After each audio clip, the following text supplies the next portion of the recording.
Hello and welcome to the Everything is Black and White podcast. Hope you guys are all doing well. It's time for the Monday show with me, Andrew Musgrove, and our special guest this week, journalist Daniel Wales. Aaron has been on holiday for the last 7 days, and as luck would have it, he chose the week where quite a lot happened. We'll chat all about the changes at Newcastle United and the step up in intent when it comes to the transfer window, and of course, reflect back on disappointing night for England over in Berlin. This is the Everything is Black and White podcast. Please like, subscribe, and leave us a rating and review. Let's get on with the show. Daniel, welcome back to the podcast. How are you keeping? I'm doing very well. It's been a little while since I've been on here, but very nice to be back. Yeah, very good to have you back. You're looking forward to Monday Night Football this evening. Daniel is part of the Monday Night Football. I am indeed, yes. I'm looking forward to it. A shame that you won't be there, but I'll be, hopefully scoring a few goals in your absence. It's funny. It always seems to happen. You always seem to score a few good goals when I'm not there. Yeah, I don't know what it is, to be honest. I just... Who knows? A lot to talk about. Plenty going on when it comes to Newcastle United, but we will have to start with England's defeat in the Euro 2024 final, losing 2-1 to Spain in Germany. Now, from my point of view, our listeners and viewers know I'm not a big fan of Gareth Southgate, not a big fan of England, and last night's performance kind of just reaffirmed to me why. Very abject, and a game in which really only those 90 minutes matter. Admittedly, Spain were favourites. They had won every game, stormed to the final while England limped to it. And it's fair to say, isn't it, Dan? Had England won, and there's going to be a rude word coming up now, we could have said this shithouse is the way to victory. Because they've been awful, in my opinion, throughout the entire tournament. Southgate was always going to be too negative and too passive and too nice. Am I being a little bit harsh on him? No, I think you're being, if anything, too lenient, I'd say. Too lenient? I thought you were going to come in here and waving the Southgate as the No, one. definitely not. I mean, as a man, I respect him and what he's achieved with this England side and in bringing the England team back from, let's be honest, national embarrassment and humiliation in 2016 against Iceland in the European Championships back then. But to have a squad of players, which he does, and to, let's be honest, limp to the final. And I know some will argue getting to a final is more than England ever used to really achieve in international tournaments. But yeah, I think, if anything, they've got to the final in spite of him. And then they've got there. And yes, Spain, let's be honest, were the better side, and they've been brilliant all tournament. But when England equalised, which I know we'll get into the match probably a little bit more in detail, when England equalised, Spain were there for the taking. And instead of pressing home that advantage, England, which they did for perhaps a minute or two, they sat back, as is the case, as is often the case with this England side in this generation. Perhaps we're looking for extra time to come, even with about 10, 12 minutes to go. And Spain eventually, they just pressed on. England sort of just let them come onto them once again, and Spain took full advantage and won the match, which is deeply frustrating. I didn't come out of that game disappointed last night. I came out of it more angry and frustrated, if anything, because of what could have been achieved. It's not, if anything, for me, England are just too happy to be the plucky loser when realistically it's been a missed opportunity once again. I think on paper, if you compare the two squads, you would argue England actually have the better squad. They do. Spain have some very talented players, but they're at the start of their journey. I know England's team is still very young, but a lot of them have been together. I think how many started the last final? I think it's about 6, roughly. I think it was about 6. So England, on paper, were the favourites of this entire tournament, and not in one game did they show why. And last night, I just felt that Southgate showed Spain far too much respect. He was far too defensive. Now, the big question is on Southgate's future. It appears the FA want him to stay, and he does have some support within the fan base, but for me, he has to go while his stock remains high. 2 finals, a semi-final. Let someone come in who can make the most of the talent they've got. Your Bellingham, your Foden. Let them become the player that they show they are for their club team, and not this kind of player who looks restricted. And I felt for too many of the stars, they look restricted through this entire tournament. The big question is, who would replace him? Eddie Howe consistently linked. I hope it's not Eddie Howe. As much as Eddie Howe probably would be the perfect replacement, I feel as though at this stage of his career, it's perhaps not the right timing, given his age and how much of, let's be honest, he is a bit of a workaholic, and his willingness to always be very hands-on. And I think he gets that at a club like Newcastle, whereas if he went to England, the national team, let's be honest, you're only working at different weeks at a time throughout the year. You're not working constantly. in terms of being with the players. And I'm not sure he would want that at this stage of his career, especially when I still think he has a lot to achieve with Newcastle, does Eddie Howe. So perhaps maybe in a few years' time, if he's turned Newcastle into this juggernaut of winning lots of trophies like we would all love to see. But I think until then, it's not quite the right timing. And then, of course, you look at the likes of Graham Potter, who's been out of work for a little bit. But I think the FA would probably like the fact that he is out of work, so doesn't have to be bought out of any contract. Which will probably be easy for them. Or you could look at Lee Carsley, who I think is the under-21s manager at England at the moment. So he's an option. And then, of course, you could go down the foreign route, which has happened on a couple of occasions in the past. Of course, the Lionesses currently do have a foreign manager in Sarina Wiegman, which has certainly worked for them in winning the Euros and getting to the final of the World Cup. Obviously, Jurgen Klopp is out of a job right now, but would he ever do that? I'm not really sure. Then you've also got the argument that Pep Guardiola's contract at Manchester City runs out in 12 months' time. Would the FA plumb for that? But they're perhaps pie in the sky dreams. And as I say, a foreign manager isn't something the FA, I don't think, would necessarily want to go with. I think they'd prefer an English manager. And then that pretty much leaves you with Graham Potter, Eddie Howe, and at the minute, Lee Carsley.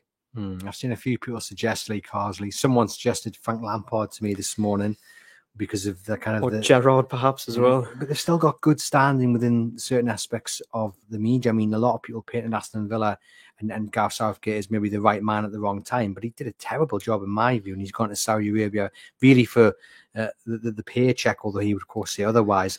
He can't come back and get the England job. For me, Lampard is another one who's not lived up to the standard that he was as a player. Fantastic player, and not a very good manager. I'd be disappointed if it was someone like Lampard or Gerrard. But I need someone who's going to motivate me. I've fallen out of love with England. I need a manager who's going to play attacking, attractive football and use the players to the best of their ability. But I do agree with you, Dan, that I think there's a lot of factors when it comes to Eddie Howe. I think in a decade's time, he'll be absolutely perfect. He'll be England manager I still think Eddie Howe one day will be England manager.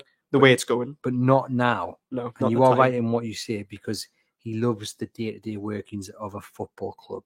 That's what he likes. He's so meticulous in what he does. You know, first in, last out. You don't get that with the England job. Yes, you get to work with an array of talented players, but you don't get that day-to-day, detail, that day-to-day tasks that Eddie Howe does at Newcastle United. And of course, Newcastle, it's understood, have put a huge price on his head as well. So if England wants him, I can't imagine the FA would be willing to pay that much, to be honest. So it's going to be intriguing. I think Graham Potter's probably your best bet. He probably is the best bet. I know he's been out of work for a little bit, but let's be honest, at Brighton, he was tipped to be the next big thing. Went to Chelsea, where, let's be honest, it's a bit of a basket case. I know they finished quite highly this season, last season I should say now, but as I say, I think his time there perhaps tarnished his reputation in a bad sense, in the fact that actually I think he's still quite a good manager, and I'd be willing to give him a chance. I think he saw the lights and he saw the headlines. He did, of Chelsea and jumped at it a bit too soon. And perhaps if he'd stayed at Brighton a bit longer and really added to his reputation and added to his style of football and just built himself up, and then you could see him really moving on to that England job. But even so, I'm sure, like Eddie Howe did when he was out of management, he's gone away and he's hopefully, reflected on what's been in his career so far and learned, a bit like Eddie Howe did, sort of travelled around and trying to not just rest on his laurels, but better himself as a man and a manager. Ken makes an excellent point here in the comments watching live on YouTube. Do give the video a thumbs up if you are watching live on YouTube. He says Southgate had an awful record in league management, but he was given the England job, so maybe there is hope for Frank Lampard or Steven Gerrard. I will be surprised if the FA don't at least ask the question of Eddie Howe, but I think for now, he's only going to be Newcastle United manager. Brilliant project that he's involved in. Big things to come at the club. Some big appointments which we'll get onto in a moment. An exciting transfer and hopefully to come in the next few months before it closes at the end of September. There's a lot of things to be excited about if you're Eddie Howe at Newcastle United. Plenty of other questions to be asked about England, and we don't want to dwell on too long because we've got a lot to talk about when it comes to Newcastle United. But one question I'm really intrigued by is the future of Harry Kane. Now, I'm glad you brought him up, actually. To take your captain off, 60 minutes played, is a big statement about just how well Harry Kane had done, i.e. not very well, hadn't made an impact. I know it sounds daft. He was top scorer of the tournament. 3 goals, wasn't it? 3. Just didn't look himself, though. Do you think it's over for him as England? Just Is he going to retire? Is probably the question. And I think he should, to be honest, because, yeah, to be honest, if we remember Alan Shearer, retired from international football relatively early. He still had a few years left of club football, but I think perhaps he recognised he couldn't quite cut it at that level anymore because international football is a step up again. And last night, Harry Kane, as has been mostly the case in this tournament, was anonymous, didn't press, didn't run. Yes, he might have been carrying something, but then it's on Gareth Southgate to take out the team. And if I'm being brutally honest, I don't think he should have started. No, I agree. But the thing, that question was asked prior to the final. And I think a lot of people agreed with the question being asked. And a lot of people came to the conclusion that you did. I certainly did. I would have started Ollie Watkins. Yeah, but you knew that was never going to happen. And that's what's so frustrating. I think that Gareth Southgate, I know obviously we've been quite critical on him so far in this little podcast. And I think he's just sort of bowed to who Harry Kane is and the stature of the man just because of what he's achieved perhaps in the past. But if he's not fully fit and he's not firing on all cylinders, and let's be honest, England last night were playing with basically 10 men for that first half. Because he was like a man off, in my opinion. He may as well not have been there because, England weren't pressing because of him. He's the first line of press.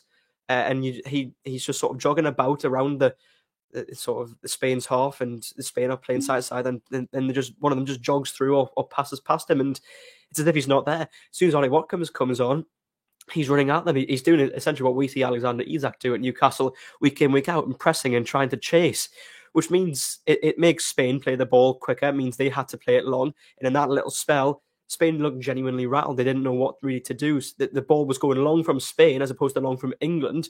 England were getting the ball back straight away and going at them. And obviously, I know, as we've already said, England then went back into shape and sat back, and that's ultimately what led to Spain's winning goal in the end. But for those 5 minutes, you could see the difference that would have made. And if only Gareth Southgate could have made another couple of changes on top of that, as England was starting to sit deep again to press home that advantage even further. Again, I know we've obviously, this is on a bit of a tangent from Harry Kane, but I just feel sorry for Anthony Gordon. No, Anthony Gordon is next on the list. Oh, well, okay, we'll come to that in a minute. You are right about Watkins. If anything, he just brought pace to the team. Exactly. He just brought pace. He brought a bit of excitement. You could just see the uplift as soon as he came on, and then same with Cole Palmer as well. And obviously, Ivan Toney comes on for the last few minutes as well. Perhaps he could have brought him on even a bit earlier. It's just frustrating because I think when you look at the squad that he picked initially, I was shocked at some of the names he included. I would have included them, like Anthony Gordon. Yeah, of course you would have done, but then they didn't get the time. Exactly, but I applauded Gareth Southgate at the time. Like, he didn't take Rashford. I would have bet my house on him taking Rashford despite his form last season. He didn't. I was like, okay, maybe we're going to see a new Southgate. Maybe if this is the last tournament he's got, he's going to go out in a blazer. Take the shackles off and let them just play. But he just reverted type. And I just think if you're having to take your number 9 off with 60 minutes on the clock, should he even been there in the first place? There's a question, isn't it? Truel says this might be the only chance how we'll get to be England manager, so can see him taking it. I think he's still got time in the future, to be honest. Because let's be honest, Gareth Southgate's had 8 years. Even if Howe has another 5 or 6 at Newcastle, by the time someone else has come in, I think if they've won maybe a couple of trophies with England, they might say that's their job done. So then I think there's still time for Eddie Howe with England, and I think right now Newcastle's where he should be. And I don't think he'd be that intrigued by the England job that he would take it now. Even if in his head he thought this might be my one and only opportunity, I don't think it matters that much to him that he would sacrifice what he's got here at Newcastle United for the England job. Of course, everyone would want to be England manager in their career if you give them that opportunity, but as I said, timing is very important in football, and it can often be wrong place at the wrong time, or right place, wrong time, or whatever the saying may be in that situation. So yeah, Eddie Howe, England, I think one day will happen, just not yet. We've got Darren says time for Trippier, Walker and Kane to step down from England. He also adds the only player I would keep in the England set up north of 30 is John Stones. Stones was good. I mean, I know he was the only player who looked like he wanted to do anything with the ball. Exactly. I think there was one moment in the first half when, and he hadn't done it and perhaps enough in this tournament, but he showed what he can do for England. He sold 2 defenders by stepping forward, just past them and drove through the midfield. And that's what he shows for Manchester City. And it's just a shame he didn't do that on more occasions for England in this tournament. But it just shows that he is a quality player. I've always quite liked John Stones, to be honest, as a centre-half. And I think we have to also give credit to Marc Guéhi as well, who's had a great tournament. Looks solid, I thought. Yeah, and also Ezri Konsa, who debutised for him in the Switzerland game, did really well in that encounter. So yeah, despite some of the issues that England perhaps thought they had in the central defensive departments, I think they did all right there. It was more the wide Yeah. fullbacks the way they were lacking. And if you're looking for positives, likes of Gay and coming through. And you've got Branthwaite behind them as well. So plenty of options to build upon for the next tournament. Sean says, how was unfinished business at Newcastle? And Darren adds, my money is on Lee Carsley to be the next England manager with Potter second choice. But you can see the FA sticking with what they've got in Lee Carsley. That would not inspire many people. But again, you wouldn't be overly surprised if that's the... Then again, was Lee Carsley the one who took the 21s to the European Championship glory last year?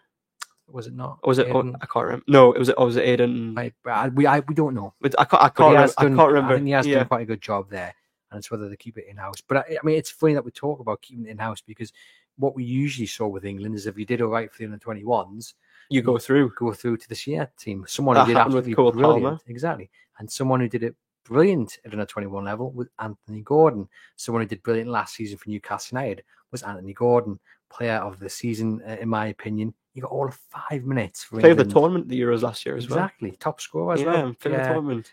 You got all 5 minutes this time around. And Slovenia of all the teams it could have been as well in a game when they were already through. Yeah, and if you take off the Newcastle United bias, because this is a Newcastle United podcast, but I'd like to think we can shoot down the middle, and we can ask the question: should we've seen more of him? Could he have made the difference yesterday in the final?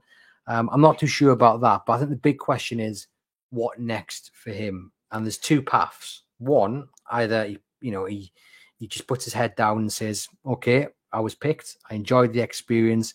On to the next." Or he sulks a little bit, feels hard done by. And look, no one would begrudge him that because I would totally understand it. Yeah, it's been, let's be honest, a disappointing summer for Anthony Gordon because the high of being taken for England and picked for your first major tournament and then getting all of 4 or 5 minutes against Slovenia in a dead rubber group stage match is deeply disappointing given the season he's had and the summer he had last year with the 21s. So it must be incredibly frustrating for him, given everything, to be sat on the bench thinking, I could come on and impact these games, I could make a difference. And let's be honest, in those 4 minutes against Slovenia, he did have a small enough impact.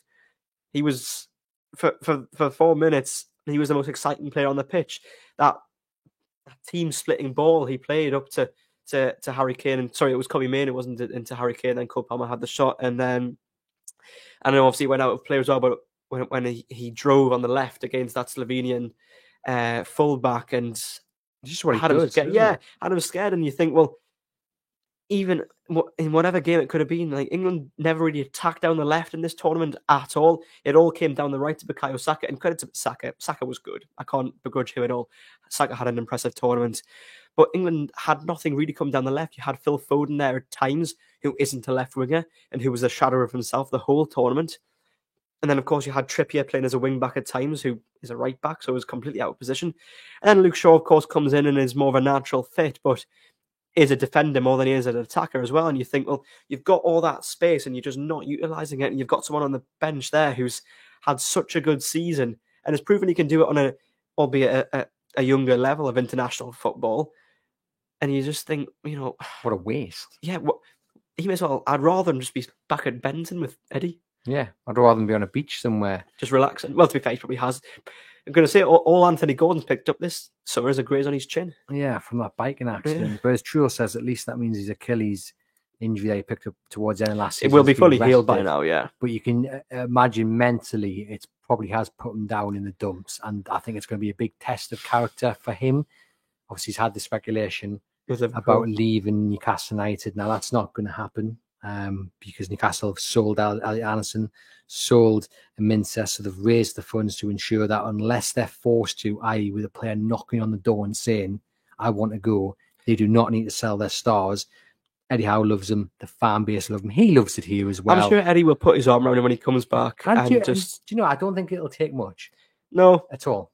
I think him and Eddie have a really good relationship, and I'm sure, first game of the season against Southampton in, 4 weeks' time now, I'm sure he'll get a rousing reception when he enters the pitch as well, because let's be honest, if he's here, he will be starting that game. So, yeah, I can just imagine he'll get the love and he'll feel the love both from Eddie, his teammates at Newcastle, and from the fan base at St James's Park, which will be enough to boost him again. Yes, and we can't begrudge him, as you said, at all, for perhaps sulking for a little bit and for feeling quite sort of hard done by it and his lack of opportunity this summer. But I'm sure And I'm quite confident that we will see the same Anthony Gordon that we saw this summer, if not more, because let's be honest, he's got a point to prove now. Yeah. And I think that's a good thing. It'll serve as motivation to say, do you know what? I did it last season. Best season of my career. I'm going to do it again next season and the season after. And especially if they do have a new manager, he's got to prove to them just how good he can be. And perhaps he'll get more chances under this new manager, whoever it may be. And I think the new deal will be coming along very, very soon because he had such a good season last season. It was inevitable that other sides were going to be linked to him because of how good he was. And he needs to be rewarded for his hard work. We've seen with Joelinton, when players perform really well, that, they do get rewarded for their work. Bruno, etc., etc. So Gordon is in that bracket. I think he'll get the new deal. I think he'll be happy. He'll be here for many years to come because he is a major part of Eddie Howe's side, someone to build the team around, a really key component, one of the foundations, one of the building blocks. And Newcastle United, I don't think we'll need to do much to persuade him that this is the place to be. Long may we see him in the black and white of Newcastle United.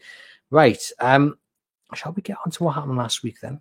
Yes, can do. Have we had enough of England now? We've had enough. We've had enough. Quite a bit.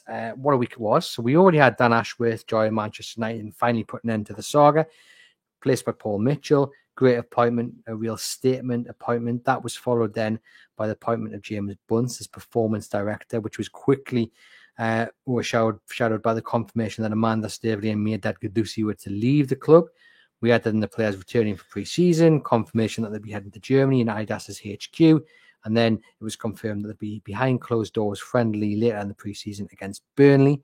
Let's start with Bunce. Not maybe a name that many people know, but certainly someone in the performance industry who has a huge reputation, been at Southampton, been at the Premier League, US Soccer, AS Monaco, alongside Mitchell. He's a man with knowledge about every aspect of performance in the game and to make sure a club, side, squad can get every advantage out of, everything really. It feels like a big appointment. I just think Newcastle have come out of this whole Dan Ashworth saga actually in a stronger position than they were in previously, to be honest. You could argue that Dan Ashworth is one of the best in the business, and let's be honest, he is because of his track record, but Newcastle then brought in Paul Mitchell, who has a stellar reputation at Tottenham and Leipzig, where he's been throughout his career, to name two. You bring in Bunce there as well.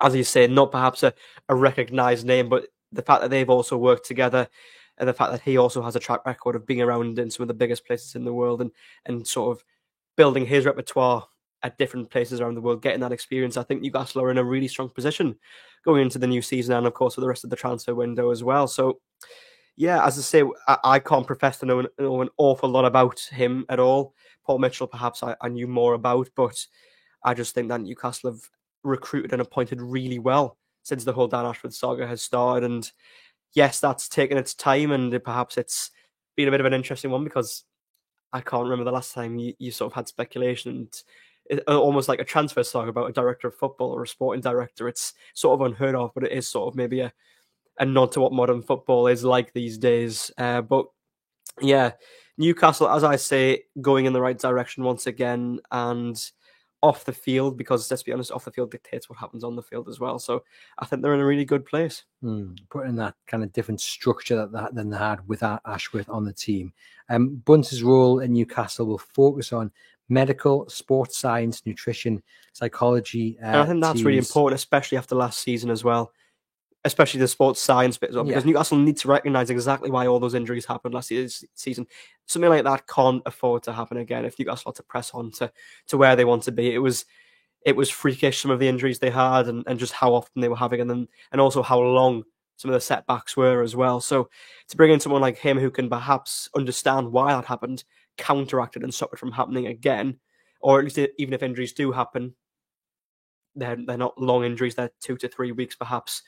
That's really important, of course. And sports psychology is important as well, obviously motivation and getting players back up for games, especially in an age of football where there's so many games and such a tightly packed schedule, being able to constantly keep yourself at that level of motivation and not dip as well. So I think that's really important too. Helping to drive an elite performance culture and cohesive approach across the men's first. They sound good words, don't they? That's it. I think look, this is what a big club does. They appoint these people who you know nothing about, but who work in the background, who've got this big reputation within this specific role that they've been appointed to. And then you see the benefits. I do think when you hear the statement, when you hear his words, I am proud and excited to join such a historic and ambitious club as the new performance director. The Newcastle and the City are going through an exciting time of growth and development. I cannot wait to start contributing to the club's future success. My role will be to ensure that we push in every area of performance and medicine to optimize the health, fitness, and well-being of the players, ultimately ensuring they are available to perform at the highest level week in, week out. When you hear, especially that final paragraph after last season as well, you cannot, as a Newcastle United fan, get excited, don't you? Be excited, don't you? Of course you do. I mean, could you ever imagine hearing those words 4 or 5 years ago under Mike Ashley? No, not at all. And you also, I think it's quite interesting. You mentioned last season and the injuries. Look, some of it was bad luck. Some of it perhaps wasn't. It was mismanagement in some cases. It's so intriguing to know if this actually does make an improvement next season. Well, if it makes an improvement, also if this is a reactionary, which it might well be, to be fair, because I think that's the thing. I think everyone, let's be honest, every press conference Eddie Howe came into, every first 2-3 questions he got was, what's the injury situation like? How long is he going to be out for? When's he due back? That's all he got every Friday morning at Benton. So I think they recognised this at the club and they knew that it was not acceptable and it can't happen again.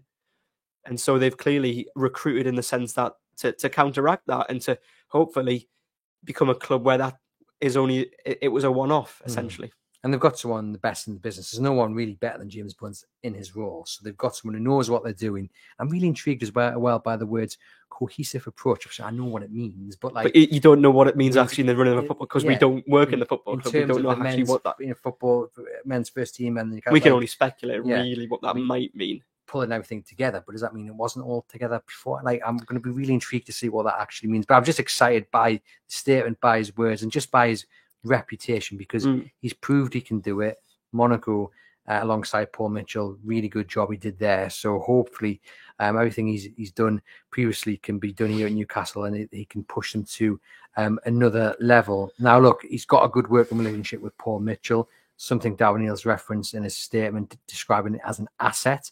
He said he's dedicated his career to helping players to be at their optimum levels, bringing in a range of departments and services together to provide the best possible foundations for elite performance. James will be a great support to the talented players and staff we already have in place, and a strong working relationship with Paul Mitchell will be an asset to us as we continue to strive to be the best in class. I mean, how important do you think that relationship will be? Well, just the words "best in class," sort of. You can see what they're aiming for, can't you?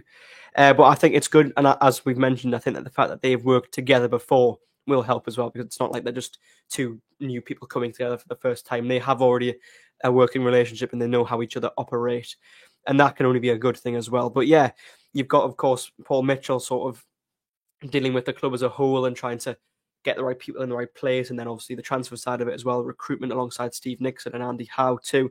And then you've got James Bunce, who looks at who they're bringing in and how they can be then utilised from the performance side of things as well. And then, of course, you've got Eddie Howe, Jason Tyndall, and the rest of the coaching staff, hopefully all working as one big cohesive unit to make Newcastle, hopefully, the juggernaut. See that cohesive? It's spreading. It's happening. It's infectious. But there is speculation about what it means for Eddie Howe. Will he be under even more scrutiny? He would accept that scrutiny comes with the job. It comes with being the boss of an ambitious club. And you would hope he's looking forward to working with Bunce and Mitchell, and that, it all works, as you said, together, very supportive of one another. But you can't help but think, with a man like Bunce coming in, his relationship with Mitchell coming in as sporting director, that there will be more eyes on Eddie Howe. But I like to think, from what we understand about how and the way he works, that just adds his motivation. He feels that and he goes, yeah, do you know what? I embrace that. Pressure is for tyres. Oh, okay, I'll have to pay Alan Shearer for that. Yeah, now.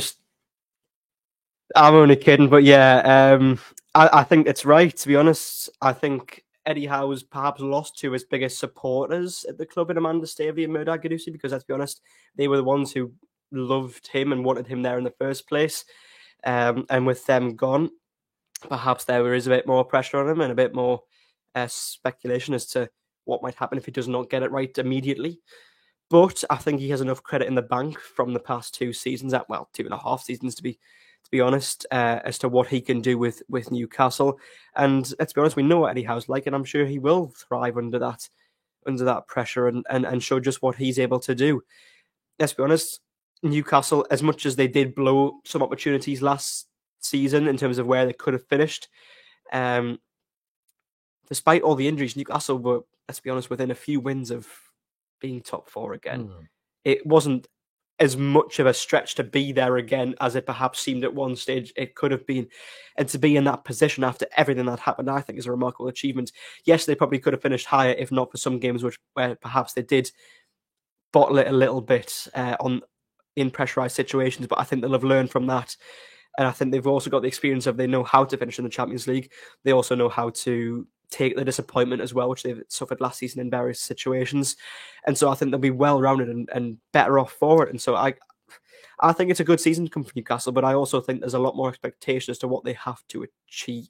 Yeah, without European football, without the 3 games in a week, there is a belief from some that kind of top 4 football is the aim, and it has to be achieved. Or I'm going to ask you a question. What do Newcastle need to do next season? I think they either have to win a cup. I think many would take a cup and like 6th or 7th again. 6th or 7th, or they have to be in the top 4 and not win a cup. I would agree. I'd actually, honestly, I think I'd prefer the winning a cup side to that argument, because I think we've been there, we've done the Champions League, and as much as we'd love to be there again, you've got to be there consistently to grow as a club. The wait has to end some point, as we've talked about with England. The wait has to end. But from a business point of view, I know obviously if you win one of the cups, you'll get European football, so the argument it comes in anyway. That's the thing, yeah. But getting top 4 football is a must, and I think I do think Alexander Isak and Bruno Gomes will stay this season, but after that, it depends on Champions League football, in my opinion. So I think top 4 football is an absolute must. It could be top 5 that gets it again, though, because of course the Champions League, if the Premier League does become one of the better, obviously that will be on a season-by-season basis now. So they could, you could say finish top 5 and win the League Cup. I think that's an absolutely ideal season for Newcastle next year, because that could be Champions League. And even if it's not, they're going to be in a European competition anyway. It could be Europa League and a cup. So I think it's very achievable. And if James Bunce can find the remedy to the injuries that they suffered last season, we know what Eddie Howe can do with that squad. And he's only really lost Elliot Anderson, who didn't play a major part really in the top 4 season. So you're keeping all the players who you had last season and who achieved an awful lot. Let's be honest, 2 cup quarterfinals and a 7th place finish, which could have been even higher with all the injuries. So if you manage to keep a lot of those fit, add to the squad, Sandro Tonali comes back as well in that midfield, you're laughing really, aren't you? You've got a very, very strong squad. Does need some additions, as you mentioned there, and we'll get on to kind of your dream transfer window in a moment. But on Staveley and Guendouzi, you are right. It removes a little bit of protection, I think, from Eddie Howe. I think they were maybe a bit of a buffer to the public investment funds. It's going to be interesting to see what happens now. They're no longer part of that structure. Now their stake will be split, we think, between the public investment fund and the Reuben brothers, and then they'll be gone. It didn't come as too much of a shock. It was probably always the plan, and eventually wasn't. I think the signs had been there. Yeah. The appointments that had been made, their stake already getting diluted. So I wasn't shocked at it. The reaction has been one that you expected, one of thanks, one of gratitude. I have seen some grown men crying, which has shocked me somewhat. But that's the way you want to pay thanks. That's the way you pay thanks. But look, their legacy is a healthy it's a very and good ambitious one. Newcastle United. Yes, which is not the Newcastle United that they found when they first came in. And let's be honest as well, you have to give credit because they never gave up on wanting to acquire the club, along with PIF and along with the Reuben brothers as well. So we have to give them enormous credit and thanks for, from a Newcastle United supporting point of view, for never giving up on the club and for always wanting to be part of that party who bought them and for negotiating that deal and for being there to bring PIF to the table and to bring the Reuben brothers to the table and to create that consortium that eventually did acquire the club. I mean, we were there that day. On the 7th of October 2021, and we saw just what it meant. And the fact that they never gave up, and you saw the reaction of Jesmond Dean House, of course, on the videos afterwards as well. And it was them, so we have to give them thanks. But at the same time, football was never the business they were in. And I think that perhaps started to show in some departments a little bit as well. And so you got to think, you wish them all the best. You thank them very much for what they've done and for how they've changed the feel about the football club. But I think now you've got the right people in place at the club who they've appointed over the last couple of years, last few months, etc. And now it's time for them to move on, say thank you. And now the right people are where they need to be. You've come in, you've built the foundations, and then you go, well, Rome wasn't built in a day, was it? Exactly. So we do thank them for what they did. And obviously they'll always be welcome back in Newcastle United. They'll never have to buy a dinner or a pint on Tyneside because everyone will just want to pay them thanks. I mean, you read the statement that the club put out, and again, as a Newcastle United fan, you can't help but be excited. It's all part of the long-term plan to develop the club and make a consistently credible competitor in domestic and European competitions. Then the chairman, Yasser Al-Rahmani, said the ownership group, together with the CEO, Darren Eales, and the club's executive team, will continue to build on these foundations for long-term sustainable success for the team and our amazing fans. And we're excited about the future prospects for Newcastle United. And why that stands out for me is that there's been speculation from some quarters that maybe the Public Investment Fund had got a little bit disinterested, and then there was a report earlier in the week that they were maybe considering where their investments would go. Nothing directly linked to Newcastle United, but as a whole, there was a report about looking at the investments in general.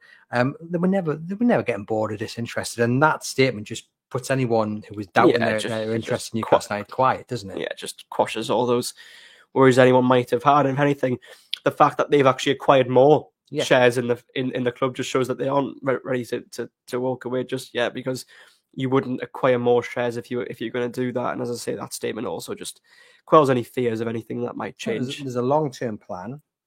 It's 2024 and it started in 2021. We're 3 years into, let's be honest, what is probably a 10 to 15 year plan.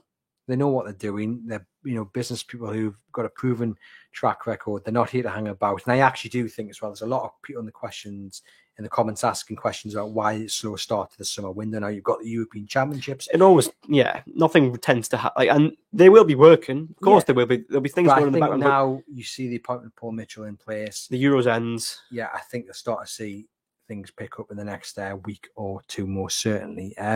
Mana Staveney said the Newcastle United is such a special, unique club, and being co-owner of Newcastle United has been an honour. Me, Dad, and I have loved being part of the club and community, and are extremely proud of the progress Newcastle United have made in recent years. Our ambition has always been aligned to the brilliant fans of this club to create consistently successful teams that regularly compete for major trophies and generate pride across the globe. We are grateful to have played our part in setting up the club for even more future success. We will remain fans for life. And look, Cup final, Champions League football, back-to-back promotions for the women's side. That's not a bad 3 years for Manchester United and Dad Goodisi to leave on. Not at all. I mean, obviously, as you say, they're not just the men's team, but the women's team as well, who were, let's be honest, nowhere before they came in, and all of a sudden they're in the Women's Championship and buying some of the best players in that league, and also Lionesses who won the Euros a couple of years ago as well, and have every chance of being promoted once again, and suddenly being in the WSL for the first time in their history. So there's so much to look forward to from their point of view, and of course from the men's as well. This was a side when they came in who hadn't won a league game and were staring relegation once again in the face, and all of a sudden they finished 11th, then finished 4th, cup final, finished 7th, 2 quarterfinals. So it's been quite the rise in that time, and you have to give them thanks and credit for that. But the people who need to be in place to take the club even further and who know football in those departments are in place now. And so they've done their bit. They've laid the foundations. But as I said earlier, Rome wasn't built in a day. So be patient, I think, is the key. And I know we say that a lot as well with Newcastle, but be patient. It will take time. Man City took years as well to be where they are. So it will happen. I have every confidence that everything we want Newcastle to be, they will be in some time. Even maybe it starts this season as well. I mean, well, to be honest, it's already started. But even this season, we might finally end that long trophy wait. I'd love to think so. Well, fingers crossed. I'm going to jump into some of the comments now. There's plenty of debate about Newcastle United transfer business this summer. We've got Slothy Vlogs. What a name they're It's a saying. great name. That he would like. I can't see. Would you rather? He wouldn't mind Langer from Nottingham Forest, who I'm a big fan of, and I understand he would be open to a move to Newcastle United. I can't imagine. I think Dan Burn would be quite happy that he wouldn't have to face him anymore. A fantastic player. I think he's someone who's got huge potential and very young, very go fast. up another level. Someone who definitely would be a top Premier League winger. People do to their noses about when I say that Elanga, but I think he's absolute quality, and he would cost a lot less than the likes of Jared Bowen and other names that have been linked. And he's someone that, like I say, is nowhere near the level he can achieve. No, and I think that's what Newcastle have actually based a lot of their transfer policy on so far. They've been buying potential. They bought Anthony Gordon, who, let's be honest, was someone who was being chased out of Goodison Park, which was horrifying scenes. But they knew that there was a player there, and they knew there was a character there as well. Because they're not just buying players from the pitch; they're buying people because of who they are as people as well. You've got to get the character right. You've got to get the dressing room right. And if he is the type who would fit into that dressing room, then why not? I mean, a player who I quite like is Bryan Mbeumo of Brentford. I think he's quality. Either one of those would do me. Yeah, it would cost a lot less. And let's be honest, Mbeumo, you look at Almiron's records at Newcastle, and Mbeumo's is so much better in terms of goals and assists in the Premier League. And of course, we know that the effort and the love Miguel Almiron has for Newcastle, but the numbers just haven't been there at times. So I think he would be an improvement as well. And I think, again, he's not the finished product as he currently is at Brentford. I think he has another level to go up as well. So I think, and especially considering that both of those have Premier League experience, they know what the league is like. I think either of those would be an improvement on the right wing situation that we currently have. That is the priority, isn't it? That right. It has to be right wing. Yeah, that's where I think that's your marquee signing this year. It has to be, or this summer, I should say. Slothy Vox says, I can't handle Miggy and Murphy on the wing again for another season. Or even just Wilson and you can't handle it. Would it literally just be too much for you? Yeah, I don't think he's a big fan of both. Look, Murphy's not going anywhere. No, Murphy will be your backup option. Let's be honest, because he's versatile. He works hard. Eddie Howe likes him as a character. You're not going to get much from him. So Miggy goes because he's probably the most sellable asset. Yes, and because he had that purple patch and he has scored some big goals. So you get money for Almiron. I do think Almiron will go this summer. I fail to see, or I find it unlikely to see a scenario where he doesn't, because he is a sellable asset, just like Elliot Anderson was and just like Yankuba Minter was as well. Triel says, I don't think we blew it last season. We had loads of injuries and learned our second and third tier players aren't good enough. You could argue that, although there were some instances. I think, you look at Luton at home, you look at Bournemouth at home, Everton at home. They are 3 games where if you get those, you turn those draws into wins, suddenly Newcastle are into the top 6 or top 5. Especially Everton as well, because Newcastle battered Everton that game. And ultimately, a silly foul from Paul Dummett in the end cost them the 3 points. Obviously, Luton as well, when they equalised to make it 4-4, there was still 12 minutes left of that game. They could have gone on to get a winner. Bournemouth, it was a silly mistake from Martin Dubravka that let them get ahead in the first instance as well. And you think, yeah. And obviously, you got Nottingham Forest at home. I think there's those games where if you turn even them into wins or Forest into a draw, you pick up just a handful of more points, and you do get into the top 5 or top 6 or whatever it may be. I don't know the maths exactly, but I think those are the ones that they did blow. Any other positions you'd like to see them strengthen? Well, I think eventually you'll need a long-term replacement for Fabian Schär, because you've brought Lloyd Kelly in, who can of course play on the left side of the central defence or the left back if needs be. You've got that side covered, and of course you've got Sven Botman and Lascelles to come back. But you've got Schär, who, let's be honest, is a fantastic player, but isn't getting any younger either. So I think he needs to be eventually replaced. I'm not saying he'll be replaced this season, but I think you just need to buy someone who will be his natural successor, as what they've done with Livramento, with Trippier, sort of ease him in, and then he will become the successor. Obviously, you've got Livramento as right back, and you've got Kraft to cover. To be honest, I could see Trippier leaving this window as well. You could possibly do with another left back, because I think Lewis Hall is the first choice left back now. But I think you could do with some cover in that situation. I know you've got Lloyd Kelly and Dan Burn, but you could maybe do with someone else there. Midfield, I think you're honestly quite fine, especially in the central department. You've got Joe Lynn, you've got Bruno, you've got Willock, you've got Tonali, you've got Longstaff, you've got Miley. I know he's picked up a bit of an injury and will miss the start of the season, but you've got, let's be honest, 6 there when everyone is fully fit who are all vying for 3 spots. So you've got that option there. And I honestly think you're fine in the left wing. You've got Barnes and Gordon. You're absolutely fine there. You could do with maybe another striker, a young striker, just someone who's, let's be honest, if Wilson does stay, which is looking like he actually could, you could do with someone who's just happy to just learn from both him and Alexander Isak, who's perhaps very young in age and one day could be the second choice or even first choice in the long run. I think you never actually really replaced Chris Wood, to be honest. And I know that sounds weird to say it, but when Callum Wilson has been injured, which he was a lot of last season, you put a lot of stress and strain on Alexander Isak staying fit as well. And yes, Isak has a better injury record than Callum Wilson, but at times he missed games as well, and you haven't put Anthony Gordon through the middle, which he can do, but you'd prefer a young striker there who is actually a striker and who can learn and just take those opportunities when they come for them as well. But they're hard to find, and I took a lot of stick last week when I suggested Liam Delap would be my ideal sign for that role. He looks like he's going to head to Ipswich, I think, for 20-odd million. That shows how much a player like him, who's not done it in the Premier League, will cost. And I agree, that's probably the profile they need if they don't get rid of Wilson. But that's how much one of those players can cost. Now, you mentioned a centre-back. You got Malik Thiaw from AC Milan, who's been strongly linked with Newcastle. And I think that is that sort of natural successor to Shaw. He probably won't start over Fabian Schär at the start of the season. But if Shaw picks up a knock or picks up a head injury, which he likes to do in games, I think you can probably place bets on as to when Fabian Schär will go down with a head injury in games. But as I said before, Shaw's not getting any younger. And I think as well, he could deputise for him in games. And let's be honest, rotation is key for the big sides who win things as well. So if you can, if Fabian Schär has played a lot of games, which he did last season, if he needs a bit of a breather, you've got someone to deputise for him as well. It's about building a squad. It is. As well. You've got to build a squad. That's the thing.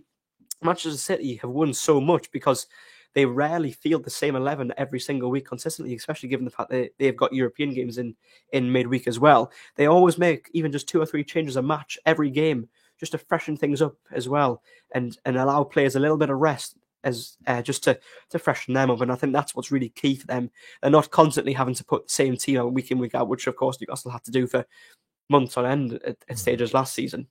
Harmeet, I don't think is very happy with some of the suggestions that we've given out and some suggestions that our other viewers are putting into the live chat. Why don't we sign Clinton Morrison, Phillips, or Brighton and Tom Heaton and call it a day?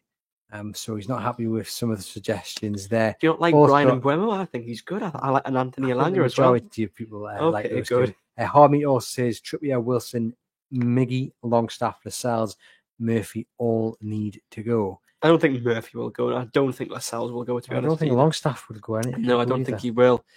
Because as much as Longstaff came in for a lot of criticism at times last year, he was carrying a knock.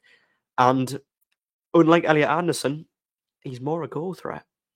Well, yeah. Elliot Anderson never scored a goal for Newcastle. Apart from one that was wrongly disallowed for offside. We need to see more goals from Longstaff. Oh, we do, as I say. In an ideal world. And last season, let's be honest, at times, despite the knock, he was really poor and I think deserved some, not some of the sort of the personal stuff, but some of the footballing criticism that came his way. He was poor at times. We can't argue with that.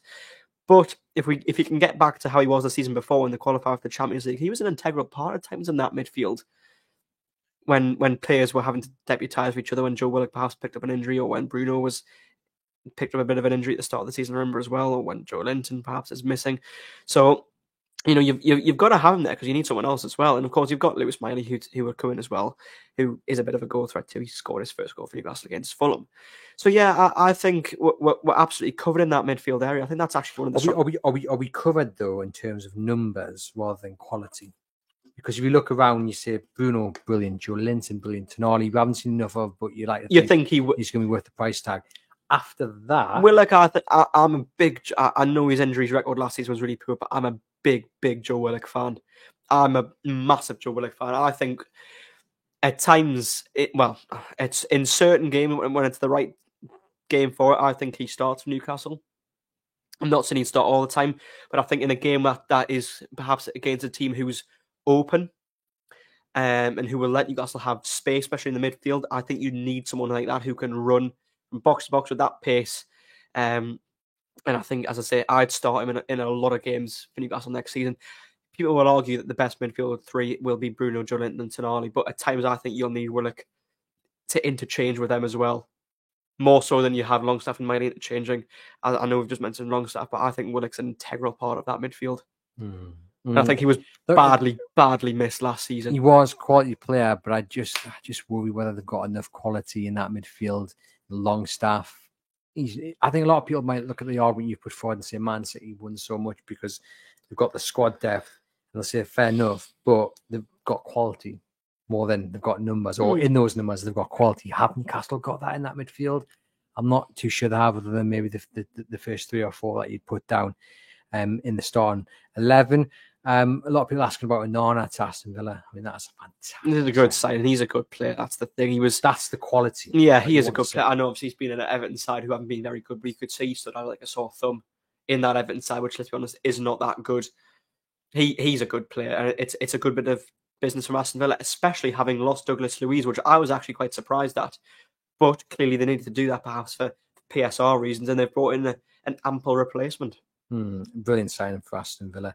Slothy Vlog says Elanga is class, my first choice. How will elevate his game? Dave says few people slating Elanga, but again, bags of potential. Eddie Howe will progress him, and imagine the pace of Gordon and Elanga. Oh, that'd be frightening. And Isaac, and that'd be frightening with pace. That would be like, I don't know if anyone here plays FIFA, but if you ever played FIFA 14, you'll know. Just showing your age there, Dan. We've got Truel saying we don't need potential, we need players who have the quality now, in their opinion. Which I get that argument. We do, although I think we have a lot of quality already in that. I think Elanga brings that. Yeah, that's the thing. Players often aren't the finished article, but they're still good. There's always room to improve. Exactly, every player has room to improve. Bruno can get better. Joelinton can get better. Exactly, every player Newcastle currently have has still perhaps got another level to go. And then yes, you can obviously have the argument that they're buying on potential as well, which they are, but they're still good players. They wouldn't be at that level if they weren't good players.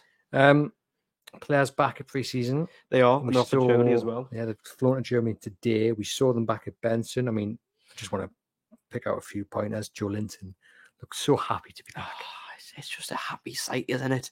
You know, I woke up this morning, last night after, you know, you're thinking, oh, it was as I say, not a good night last night. And you wake up this morning, you see the social media pictures, and you see Joelinton's happy little face, and you think, the world's good again, isn't it? I don't know if you've ever seen that meme, but there is no need to be upset, and it's just got Joelinton's face on it, and it's sort of got the disco lights in the background. Can't wait to see him back after full pre-season, injuries overcome. Newcastle just missed him last season. That battering ram in the midfield, which he is, yeah, absolutely fantastic. Tonali on the leg press. I'm really looking. Did you see the size of his legs? He's just clearly taken his band time just being in the gym, hasn't he? He's just been beefing himself up. Beast. So I'm really intrigued to see how he gets it now. He'll be able to play against Burnley in this behind closed doors. He can play in behind closed doors friendlies. He can't play in public friendlies. Like, he won't be able to play in the Cellar Weekender, for example, when that comes along. But I think, I'm not entirely sure on the timing on this, but will he be able to play in the second round of the League Cup?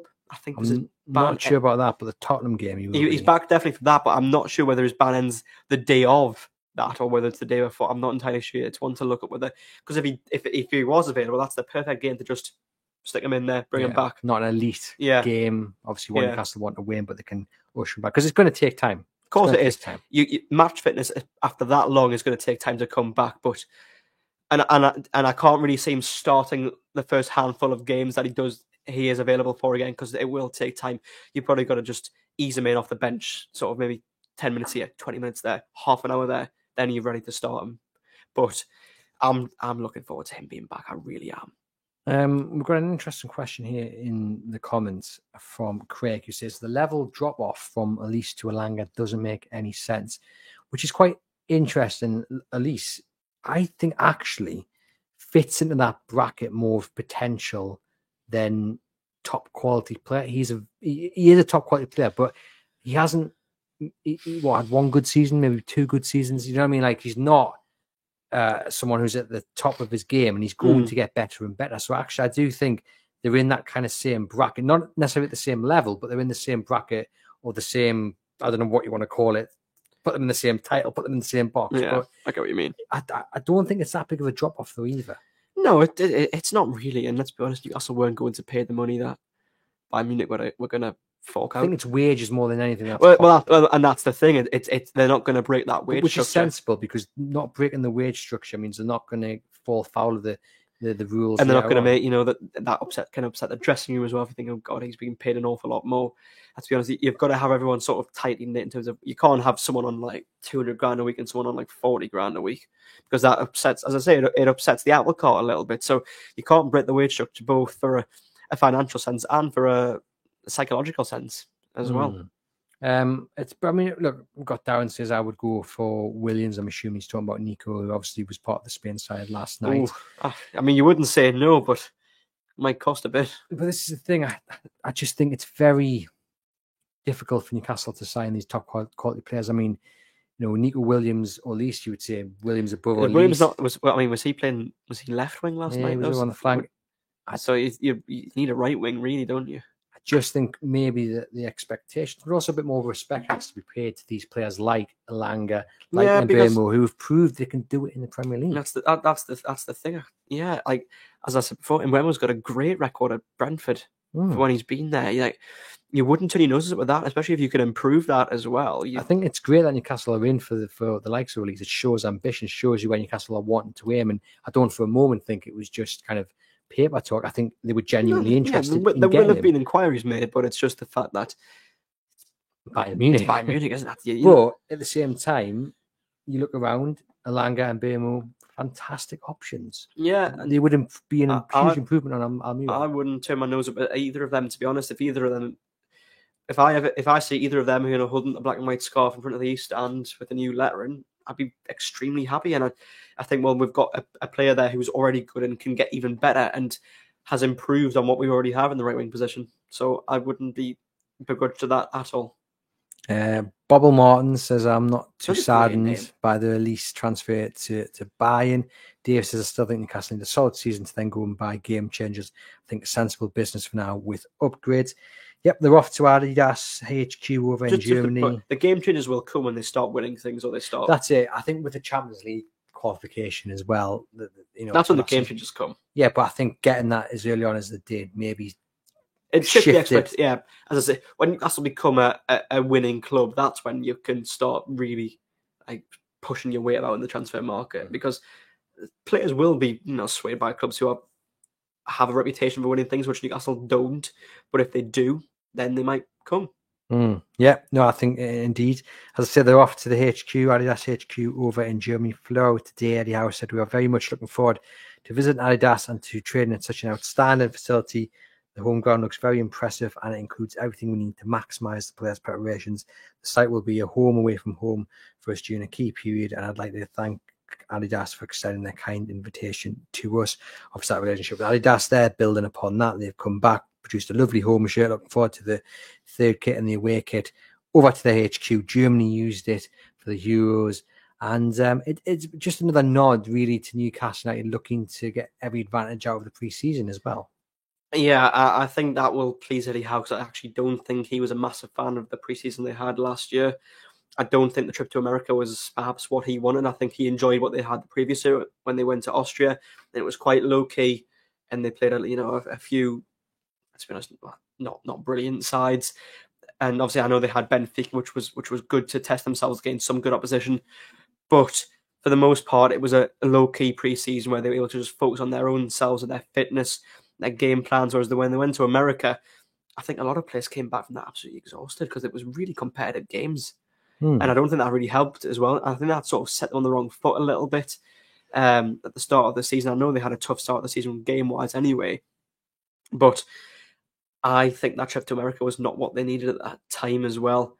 I know you can argue that other clubs had it as well, and obviously Aston Villa went on for the Champions League, but they didn't have Europe as well. So there's lots of different factors, but I don't think that America trip was exactly what Eddie Howe wanted from a pre-season. I think this is more what he will have wanted. And then they're off to Japan, face Hull, face Burnley, as you've mentioned. It's more low-key than it was last year.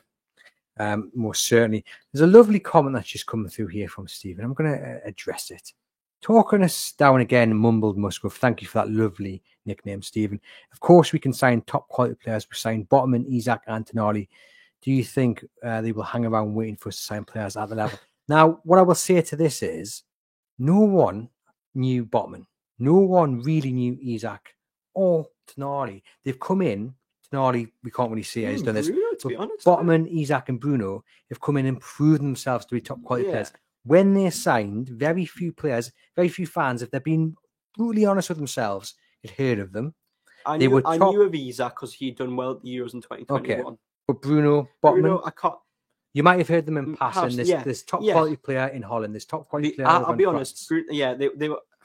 Much as we like to, report as we should probably be on top of all these things.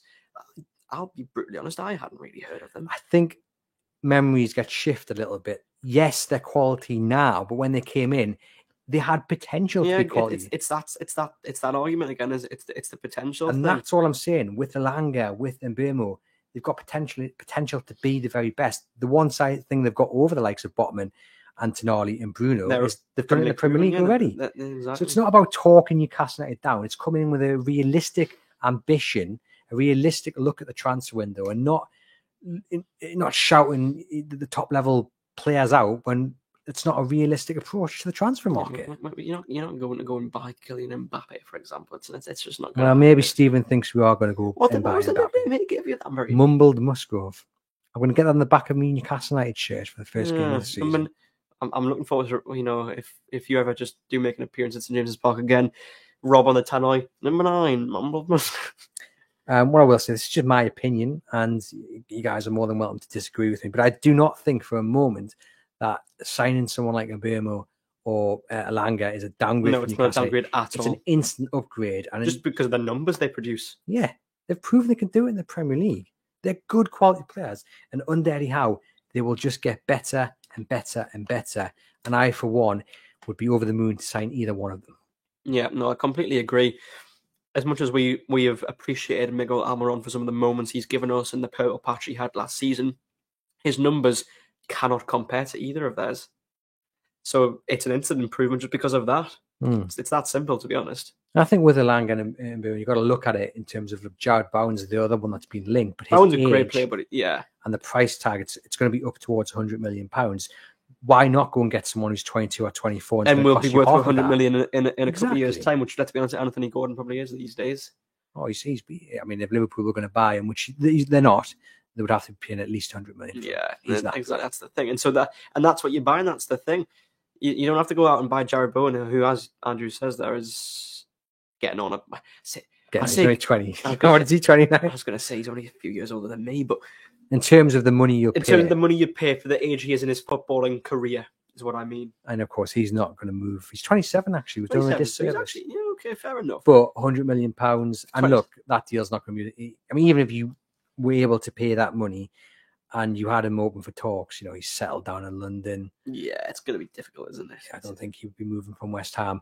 But that's the kind of level Newcastle United aiming at. Someone like Bowen. It is, yeah. So we can't be unhappy that Newcastle are linked with these players, but I just think that I'm not saying to float our own boats too much and say that we are the be all and know all of everything. But I think the options we've given here on this podcast today are pretty good options. And if Steve Nixon is listening, then just. Well, look at Elanga and I think Mbeumo already on the list. They've looked at them. Probably will be. So they know just how good they are.